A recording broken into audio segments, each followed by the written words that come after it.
আল্লাহ, তুমি আমার বাবাকে কেন কেড়ে নিছো আল্লাহ? আমার বাবা থাকলে আর এত কষ্ট করা লাগতো না। আর আমার দাদু দাদু ভাই আমরা এত গরিব কেন? আমরা এই ভাঙা বাড়িতে আর কতদিন থাকবো? সকলেই আমার বস্তির ছেলে বলে।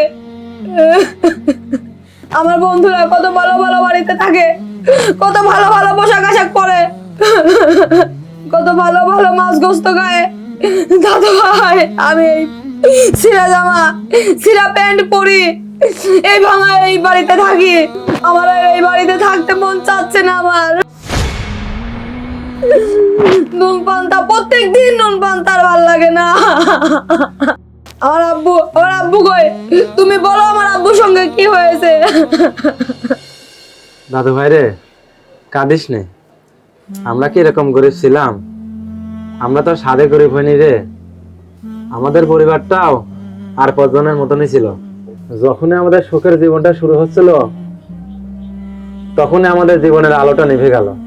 তোর বাবার কি হয়েছে আজ আমি তোকে সব খুলে বলবো, তুই শোন।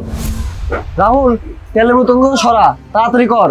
কোম্পানি থেকে খবর আসছে কালকে থেকে তেলের দাম আরো বাড়বে।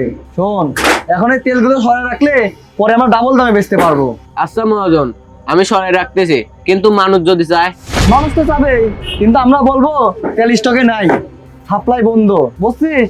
ব্যবসার প্রতি তোর মাথায় কোনোদিন হবে না। দ্রুত হাত চালা, তেলগুলো গোডাউনে থয় যাতে কেউ বুঝতে না পারে। আচ্ছা ঠিক আছে, আমি সব নামাই রাখতেছি।